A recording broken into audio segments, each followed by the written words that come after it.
Allah Taala'nın 99 ismini de jattagansız da. Айтайын. 99 isminden bir 15 isim bizge aytıp berseniz jakşı bolot.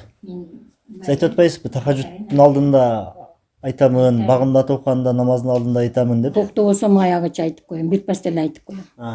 Ар-Рахман, Ар-Рахим, Ал-Малик, Ал-Кудус, Ас-Салам, Ал-Мумин, Al-Muhaymin, Al-Aziz, Al-Jabbar, Al-Mutakabbir, Al-Khaliq, Al-Bari, Al-Musawwir, Al-Ghaffar, Al-Qahhar, Al-Wahhab, Ar-Razzaq, Al-Fattah, Al-Halim, Al-Qabiz, Al-Basit, Al-Qabiz, Ar-Rafi, Al-Muiz, Al-Muzil, As-Sami, Al-Basir, Al-Hakam, Al-Adil, Al-Latif, Al-Khabir, Al-Halim, Al-Azim, Al-Ghafir, Al-Shakir, Al-Ali, Al-Kabir, Al-Qabiz, Al-Muqit, Al-Hasib, Al-Jalil, Al-Karim, Al-Raqib, Al-Mujib, Al-Wayus, Al-Hakim, Al-Wadud, Al-Majid, Al-Wayus, Al-Shakid, Al-Hakim, Al-Wakil, Al-Kawi, Al-Matin, Al-Wali, Al-Hamid, Al-Muqsi, Al-Mudi, Al-Muyir, Al-Mumit, Al-Qayyim, Al-Qayyum, Al-Wajid, Al-Majid, Al-Wahid, Al-Ahad, Al-Samad,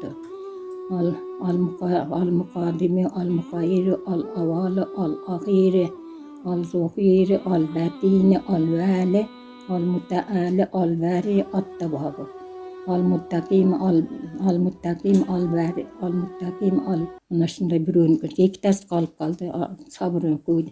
80'ini ayttım, 20'si kalıp kaldı. Ustazalarınız jönүндө aytıp berbeysizби? Ustazlarım jakşı, bille okuyubuz, bille жүрөбүz, ejekebиz jakşı, mülayim, jumşak, kattık aytpay eje dep жүрүp meni үрgөттү ананай. Азыр эми жаштар Кур'ан окубай көбүнчө телефон кирип кетпедиби? Ошо Кур'ан окугула, Кур'андын пайдалары жөнүндө айтып бересизби?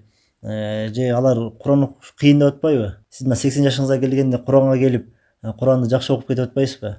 Ошолорго бир эми Кур'ан окуганда бир жеңил экендиги жөнүндө, Кур'андын пайдалары жөнүндө бир айтып бербейсизби? Айтам мен көргөндөрүм, айтам намаз окугула, бүгүн орозо тута турган күн экен деп жазам, олор тутабыз. Айтам коңшуларга, намазды унутуп окугула, онткиле билбегениңе жазып ал деймин.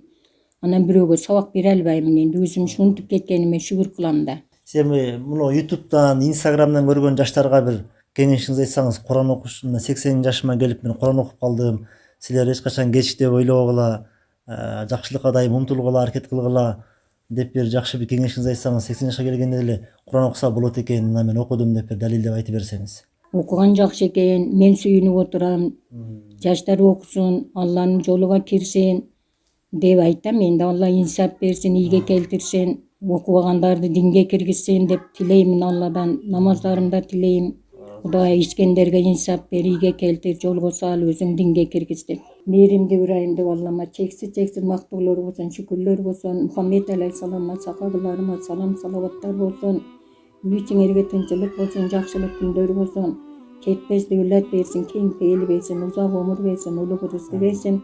Тани жаныңар сак болсун, өмүрүңөр узак болсун, ишиңер илгери болсун, жолуңар ачык болсун, келечегиңер кең болсун, мактабаңар эгиз болсун. Yüzüңөр жарык болсун, сөзүңөр өтүмдүү болсун. Кайда жүрсөңөр Алла сактап, Алла колдосун. Тапкан тутканыңарга береке пайыз берсин. Мени сыйласаң, сени Алла сыйласын. Баардыгыбызды Алла Таала өз мээрими бассын. Жакшылык күндөр болсун, заманаларыбыздан тынч болсун, падышаларыбыздан тынч болсун, ооругандарга шифа берсин.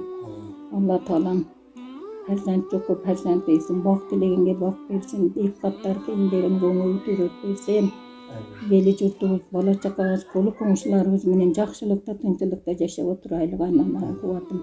Алла өз мээрими калсын, баардыгыбыз өз мээрин алып, каталарыбызды, күнәларыбызды кечирип, Кейиштин Фирдавс жерден насип кылсын, пайгамбарым шафаатынан ата кылсын. Şu kılgan dualarımızda Allah Teala dergâhında kabul kılsın. Rabbena atina fid dunya haseneten ve fil ahireti haseneten ve qina azaban nar bi rahmetike ya erhamer rahimin.